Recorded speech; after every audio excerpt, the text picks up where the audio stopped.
사람들은 누구나 무언가를 이루고 싶다는 자신만의 꿈을 가지고 있으며 이를 위해 부단히 노력하고 있습니다. 허나 배우지 않고 혼자만의 힘으로는 우물한 개구리처럼 성장의 한계가 있기에 필수로 훌륭한 스승을 찾아야 하는데요. 물론 그 과정에서는 단순 반복적인 무식한 연습을 강요하고 권위주의적 사고를 지닌 소위 꼰대라 불리는 유형을 만날 수도 있지만, 그러나 만약 그 사람이 최정상급의 장인이라면 아무리 하루하루가 고되고 힘들어도 최고를 목표로 삼은 이상 반드시 끈기 있게 버텨내야 합니다. 그래야만 나중에 치열한 경쟁 속에서 승리할 수 있는 강철같은 멘탈과 실력을 지니게 되고, 만약 끝끝내 정상의 위치에 서게 된다면 그동안의 수많은 경험과 넓어진 시야를 통해 왜 스승이 혹독하게 가르쳤는지를 이해할 수가 있게 됩니다. 그런 의미로 오늘은 자신의 멘토를 끝까지 믿고 따랐던 한 NBA 선수를 소개해드릴 건데요. 이름은 줄리어스 랜들이며 세계 최고의 농구 스타 코비 브라이언트의 유산을 그대로 이어받은 제자이기도 합니다. 하지만 기대와 달리 초반부터 커리어가 박살나버렸고 수년간 어떠한 주목도 받질 못했는데, 그러나 올해 갑자기 그는 NBA 판도를 완전히 뒤집어 전세계 팬들을 놀라게 만들었으며 코비의 가르침이 절대 헛되지 않았음을 몸소 증명하였습니다. 아무도 예상치 못한 결과였기에 모두가 그 비결을 궁금했는데요.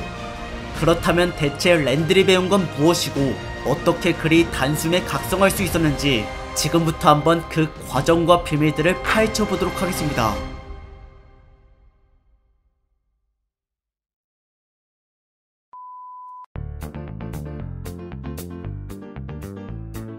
(1994년) 줄리어스 랜들은 미국 텍사스 주의 댈러스에서 태어났으며 과거 대학농구 선수였던 어머니의 영향을 받아 3살 때부터 농구를 시작하게 되었습니다. 그는 항상 다른 또래들보다 키가 크고 재능이 넘쳤기에 늘 자신감이 가득 차 있었는데요. 하지만 어머니는 행여나 아들이 자만심에 빠지지 않을까 걱정돼 유치원 때부터 매번 자신이 직접 1대1로 참교육을 해버렸고, 이와 더불어 눈앞의 현실이 아무리 잔혹해도 절대 포기하지 말라는 충고까지 해주었습니다. 그녀는 싱글맘이었던지라 스스로가 아버지 역할까지 도맡아야 했으며 매트릭스 판매원으로서 빠듯하게 생계를 이어나가는 와중에도 자식을 강인하고 올곧게 키우고자 가정에 최선을 다했습니다. 이런 어머니의 모습에 랜들은 일찍 철이 들었는데요. 금전적으로 예기치 못한 비상사태에 대비하기 위해 용돈을 조금만 쓰고 모아두는 등 자기도 어머니를 따라 나름대로 가정을 지키고자 했습니다.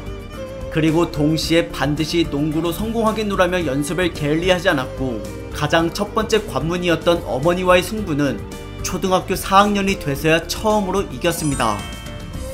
농구로서는 자신이 더 이상 가르칠 게 없다고 판단한 어머니는 그날부터 아들을 전적으로 믿고 응원해 주었는데요. 1년 뒤 랜들은 댈러스의 어느 한 아마추어 사립팀에 스카웃되어 감독으로부터 체계적인 가르침을 받기 시작했으며, 당시 그는 초등학교 5학년임에도 불구하고 키가 무려 182.8cm에 달했습니다. 게다가 자신이 속한 팀이 억만장자 사업가가 운영하는 곳이어서 최고의 훈련시설 아래 농구를 했었고, 심지어 멀리 원정을 떠날 때는 항상 개인 전용기를 빌려 타거나 5성급 호텔에 투숙하는 등 실력 향상에 집중할 수 있도록 여러모로 많은 지원을 받았습니다. 또한 정기적으로 값비싼 NBA 티켓을 후원받기도 했으며, 그 덕분에 가정 형편과 상관없이 슈퍼스타들의 경기를 직접 볼 수 있었던 랜들은 NBA에 대한 꿈을 확고히 다질 수 있었습니다. 이처럼 충만한 재능에 동기부여까지 더해지자 그로부터는 기량이 비약적으로 상승했는데요. 시간이 흘러 고등학생이 되고 나서는 신입생 때부터 벌써 주전자리를 꿰찼고, 거기다 평균 15득점에 리바운드 9.8개를 기록하며 팀을 텍사스주 우승으로 이끌기까지 했습니다. 그는 어느 위치에서든 득점을 뽑아내는 올라운드 플레이어였는데, 하물며 2m 3cm의 거구의 저돌적인 드리블과 묵직한 파워, 그리고 운동 능력마저 덩크 콘테스트에 나갈 정도로 상당했기 때문에 고등학교 레벨에서는 아무도 그를 제어할 수가 없었으며, 이 기세 그대로 랜들은 고등학교 3학년 때에도 텍사스주의 우승을 거머쥐었습니다. 그러고 나서는 곧바로 18세 이하 미국 대표팀에 선발되었고, 이때도 2012 아메리카 피바 대회에서 우승을 차지했으며 당시 득점과 리바운드 모두 팀 내 1등을 찍었습니다. NBA에서 눈독을 들일 만큼 거물 유망주가 된 랜들은 이에 걸맞게 고등학교 4학년 졸업반 때에도 상상 이상의 괴물같은 퍼포먼스를 펼쳤는데요. 초반에 오른발 골절 부상으로 장기 결장을 했음에도 불구하고 평균 32.5득점에 22.5리바운드의 굉장한 경기력을 보였으며 덩달아 플레이오프에서 강팀들을 모두 굴복시킨 뒤 텍사스 주의 챔피언 자리를 또 한 번 더 차지해냈습니다. 이로써 고교 시절 4년 동안 총 3번의 우승을 달성한 그는 미국 내 전체 고등학생들 사이에서 2등으로 평가받았고, 이어서 쏟아진 수많은 명문 대학들의 영입 제의 속에서 켄터키 대학교를 선택하였습니다. 여기서도 마찬가지로 랜들은 팀 내 평균 득점 1위를 달리며 에이스로서 대활약을 이어나가는데요. 더군다나 필드골마저 무려 50%나 됐었고, 리바운드 같은 경우 평균 개수는 10.4개로 인류 대학들이 모여있는 자신의 지역구에서 2등을 찍었으며 전체 개수에서만큼은 대학 1부 리그의 모든 선수들 중 독보적인 1등이었습니다. 스카우터들의 말에 따르면 113kg의 체중을 동반한 그의 돌파는 마치 탱크를 연상케 하였고, 이에 대해 상대 선수들이 느끼는 중압감은 관중석에까지 전해질 정도로 엄청 공포스러웠다고 합니다. 다만 미들슛이 불안하고 3점 성공률이 16%밖에 되지 않은 점은 매우 유감스러웠는데, 허나 그 단점을 커버하고도 남을 만큼 랜들의 골 및 공략 능력이 어마무시하게 살벌했으며, 이걸로 그는 64강 전체대학 토너먼트 때 눈앞의 강호들을 차례대로 깨부순 뒤 결승전까지 도달하였습니다. 비록 여기서는 6점 차의 아쉬운 패배로 인해 우승컵을 차지하지는 못했는데요. 하지만 이 자리에 올라온 것만 해도 대학 커리어는 충분히 성공적이었기에 1학년을 마치자마자 그는 2014 NBA 드래프트에 뛰어들었고, 그 결과 랜들은 전체 60명 중 7번째로 지명을 받았으며, 이로써 드디어 그는 어릴 적 꿈을 이뤄냄과 동시에 어머니를 호강시켜드릴 수 있게 되었습니다. 그리고 때마침 자신을 뽑아준 팀이 LA 레이커스여서 더더욱 기뻤는데, 왜냐면 거기엔 바로 그토록 동경하던 레전드 슈퍼스타 코비 브라이언트가 뛰고 있었기 때문입니다.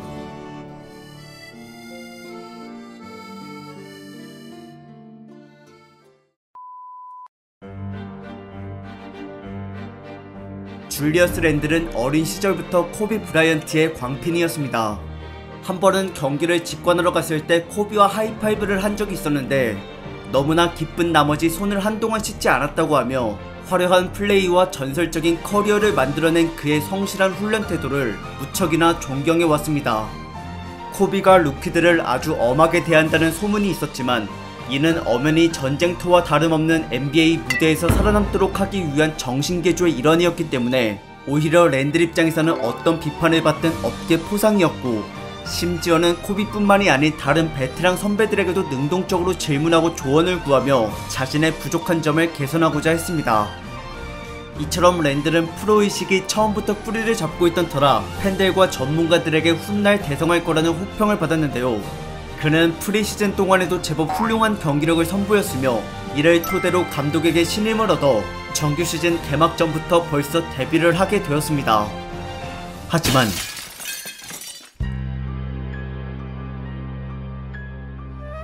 안타깝게도 이날 랜들은 출전한 지 불과 14분 만에 정강이 뼈가 부러지고 말았습니다. 예기치 못한 갑작스러운 부상으로 평생을 기다려왔던 NBA 데뷔전의 한순간에 시즌 아웃으로 끝나버렸으며, 홈팬들을 비롯해 구단 관계자들 모두가 허탈해하였습니다.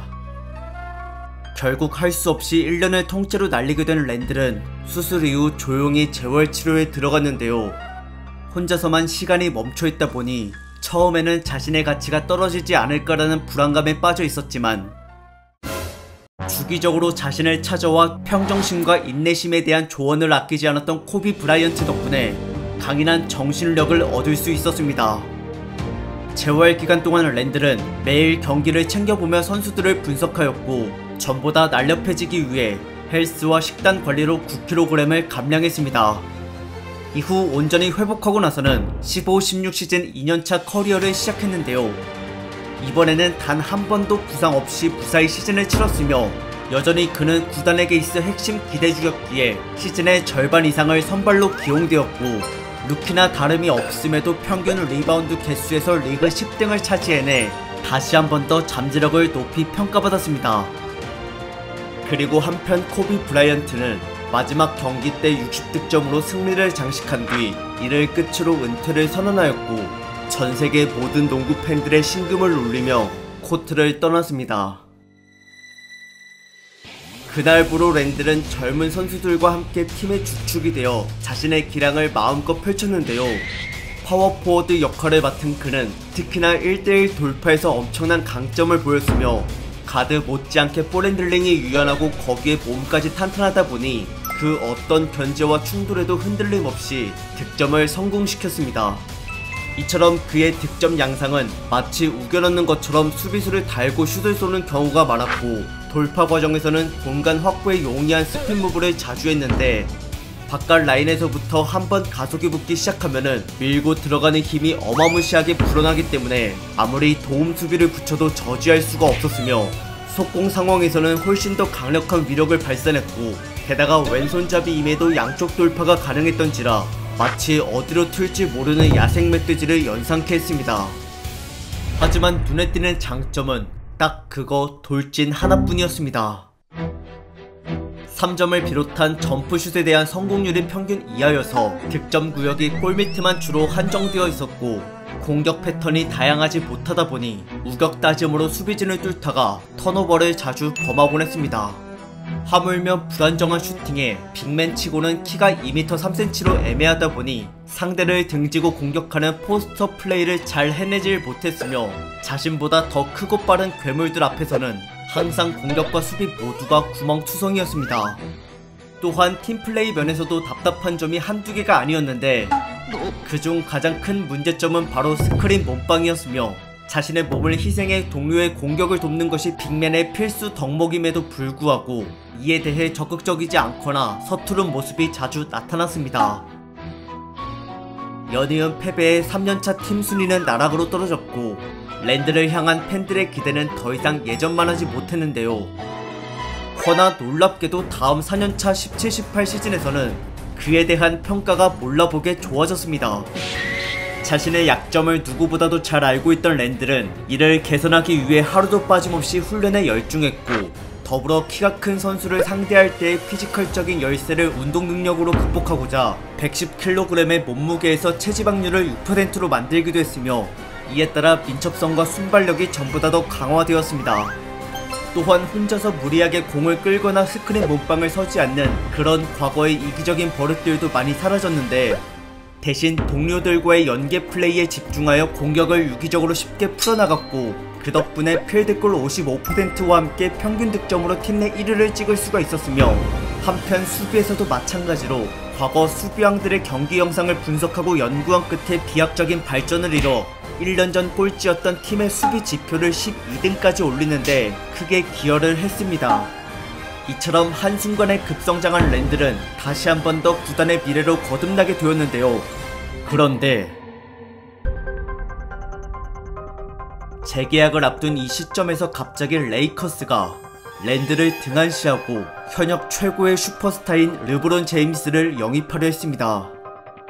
자신에게 투자할 생각이 별로 없는 구단의 행보에 랜들은 화가 났으며 그리고 평소 르브론과 한 배를 타기보다는 오히려 그를 꺾고 싶어 했기 때문에 일말의 주저없이 자유계약 신분으로 팀을 나왔습니다. 그러고 나서는 곧바로 뉴올리언즈 펠리컨스에 들어갔고 보란듯이 레이커스 때보다 훌륭한 성적을 냈는데요.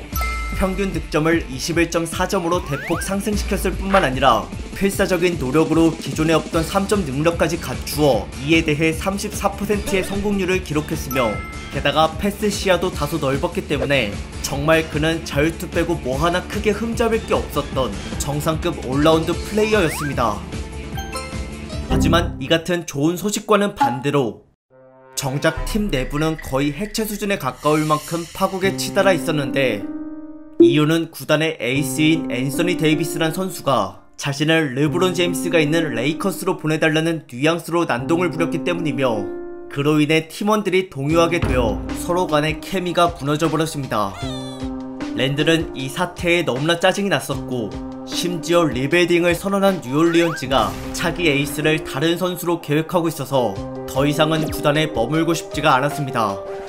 그래서 그는 팀의 중심이 되고 싶은 마음에 시즌이 끝나자마자 다시 자유계약 시장으로 나왔는데요. 허나 매년 성장을 하고 있긴 해도 이제는 유망주가 아닐 뿐더러 올스타에 뽑힌 적도 없었기 때문에 그 어떤 구단도 랜드를 최우선 영입 대상으로 보지 않았습니다. 그러나 딱 한 곳, 뉴욕 닉스만이 그를 에이스감으로 받아주었는데 사실은 워낙 슈퍼스타들에게 인기가 없는 불모지 같은 구단이어서 꽝 대신 닭마냥 랜드를 영입한 것이었지만 어쨌든 랜들 본인에게 있어서는 팀 내 최고 연봉자이자 리더가 됐다는 사실이 앞으로의 선수 생활에 있어 큰 동기부여가 됐으며 반드시 기대치 이상의 성적을 내겠노라고 다짐하였습니다. 하지만 처음 맡아본 선장으로서의 중압감은 생각보다 훨씬 더 무거웠고 팀은 최대 10연패까지 할 정도로 분위기가 침체돼 있었으며 그 와중에 설상가상으로 랜들의 인생 일부가 송두리째 사라져버리는 충격적인 사건이 벌어지고 말았습니다.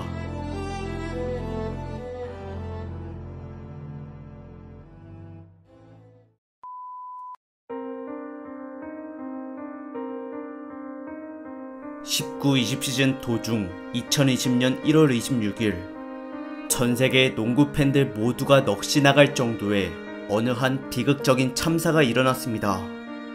그건 바로 헬리콥터 추락사고로 인한 코비 브라이언트의 사망. 은퇴한 지 고작 4년밖에 안 된 이 시점에서 NBA 전설이 그렇게 생을 마감할 줄은 아무도 상상치 못했습니다. 갑작스럽고 허무한 부고 소식에 많은 이들이 눈물을 흘렸고 미국 전역의 경기장과 길거리에서는 선수와 팬들의 추모 행렬이 끊이지 않았으며 농구뿐만이 아닌 다른 분야의 유명 인사들까지 애도를 표할 만큼 코비의 죽음은 정말 이루 말할 수 없을 정도로 안타까웠습니다. 그리고 이에 대한 슬픔은 유독 줄리어스 랜들에게 더 가슴 깊이 사무쳤는데요. 그에게 있어 코비는 NBA를 꿈꾸게 만든 우상이었으며 또한 강인하고 진심 어린 조언으로 부상 슬럼프를 극복하게 해줌과 더불어 매년 발전할 수 있도록 성실한 훈련 태도를 갖추게 해준 참된 리더였습니다. 게다가 코비가 은퇴한 이후에도 둘은 자주 연락을 주고받곤 했었는데 하지만 이제는 목소리조차 들을 수 없게 되었고 그렇게 인생의 버팀목이 사라지자 랜들은 한동안 심각한 기복에 빠졌습니다. 에이스로서의 해결사 역할을 잘 해내지 못했으며 경기가 잘 안 풀리고 연이은 패배에 스트레스가 쌓이다 보니 심판 판정에 불만이 있을 때마다 그는 항상 성난 표정을 지었습니다. 그런데 이 같은 신경질적인 모습을 아들이 보고 배우고 말았는데요. 순간 랜들은 아버지이자 프로선수로서 모범적이지 못했다는 걸 깨닫게 됐고 아들에게조차 실망스럽게 비춰진 자신의 평판을 반드시 바꾸겠다며 다짐하였습니다. 그리고 때마침 공교롭게도 그는 또 한 번 코비 브라이언트를 만나 조언을 얻게 되는데 다른 도시로 원정을 갈 때마다 그곳에서 아무체육관을 하나 빌려 경기 전날 개인 연습하는 것이 습관화돼 있었던 랜들은 어느 날 밤 디트로이트에 도착하자마자 오래된 한 고등학교 체육관을 빌린 적이 있었습니다. 시설이 낙후되어 있었지만 이와 상관없이 그는 만족해하며 연습을 했고 끝나고 나서는 문을 열어준 학교 직원으로부터 기막힌 사실을 듣게 되었습니다. 오랫동안 이 체육관은 농구 연습을 하는 사람이 거의 없었고 하물며 이리 밤늦은 시간에까지 슛 연습을 하러 찾아온 경우는 수년간 랜들 포함 딱 2명이었으며 그런데 놀랍게도 그 나머지 한 사람이 다름 아닌 코비 브라이언트였다고 합니다. 순간 랜들은 소름이 돋았고 그날은 코비가 세상을 떠난 지 2달도 채 되지 않은 때였습니다. 사실 원정 경기가 있을 때마다 하루 전날 체육관을 빌려 연습하는 이 습관은 2년차 20살이었을 적에 자신을 코비가 직접 데리고 다니며 몸소 알려준 것이었습니다. 그리고 이를 스스로 꾸준히 실천한 결과 랜들은 코비가 남긴 발자취를 통해 다시 한 번 더 그를 만날 수 있었고 동시에 이제는 코비가 왜 굳이 어린 선수들을 가르치는 데까지 열성적이었는지 진정으로 깨닫게 됐습니다. 이후 랜들은 코비에게 물려받은 여러 갖가지 유산들을 젊은 후배들을 포함하여 팀원 모두에게 전파했는데요. 뉴욕 닉스 1년차 때 경기력으로는 기대치를 부합하지 못했지만 팀 케미만큼은 리더로서의 제 역할을 했기 때문에 다들 그의 말에 귀 기울이고 동기부여를 받았으며, 특히나 승리에 목말라 있는 유망주들에게는 더욱더 가슴 깊이 와닿았습니다. 그러자 신기하게도 다음 시즌부터는 모두가 자발적으로 항상 원정 경기 전날 체육관에 들러 연습을 하기 시작했고, 이 같은 팀 분위기는 선수들의 정신무장을 비롯해 단합력과 전투력 향상을 불러일으켰으며, 덕분에 뉴욕 닉스는 순식간에 강팀의 반열로 올라서게 되었습니다. 그리고 이보다 더 깜짝스러운 건 바로 줄리어스 랜들의 기량 폭발인데, 에이스로서의 제 역할을 해내기 위해 시즌 개막 전까지 사활을 걸며 훈련했던 그는 모든 능력치가 전부 상위권을 웃도는 완벽한 육각형 플레이어로 진화하였습니다.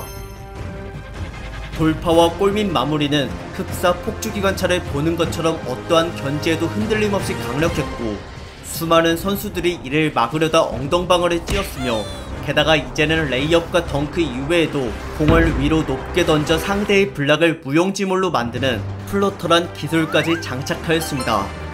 또한 여태껏 잘 시도하지 않던 포스트업도 빈도가 부쩍 늘었는데요. 그 이유는 점프슛에 대한 숙련도가 비약적으로 상승했기 때문이며, 랜들은 시야방해 속에서도 골을 넣을 수 있는 경지에 이르렀고, 고난도 기술인 페이드웨이를 일반적인 상황뿐만 아니라 포스트업 도중에도 시전할 만큼 슛에 대한 자신감이 가득 차 있었습니다. 심지어 또 다른 고난도 기술인 스텝백 점프슛마저 거뜬했고, 이는 내외가 가릴 것 없이 모든 구역에서 가능했습니다. 이처럼 공격의 가짓수가 무척 다양하다 보니 자연스레 집중 마크를 당할 수밖에 없었는데요. 하지만 그럴 때마다 랜들은 자신에게 시선이 쏠린 틈을 타 오픈 찬스의 동료에게 패스를 찔러 넣었으며, 게다가 공을 가지고 있지 않은 상태에서의 위치 선정 능력도 탁월했기 때문에 적팀 입장에서는 정말 까다롭기 그지없었습니다. 그리고 이 같은 다재다능함은 공격에서만 한정된 것이 아니었는데, 수비에서도 마찬가지로 그는 평균 이상의 신장과 스피드를 기반으로 하여 가드부터 센터까지 모든 포지션을 상대할 수가 있었고, 물론 키가 압도적으로 큰 선수에게는 역부족이긴 했지만 그런 경우를 제외하고는 딱히 밀릴 게 없었기에 상대의 복잡한 전술을 막는 데 있어 랜들의 존재는 팀 수비에 무척 도움이 됐습니다. 그렇게 1년 전과는 아예 다른 사람으로 환골탈퇴하여 공수 모두에서 대활약을 펼친 랜들은 평균 24.1득점에 어시스트 6개, 그리고 리바운드 10.2개를 기록했으며, 거기다 3점 성공률을 무려 41%까지 끌어올렸고, 이와 더불어 기존의 약점으로 꼽혔던 자유투 성공률은 드디어 70%대를 벗어나 81%를 달성하였습니다.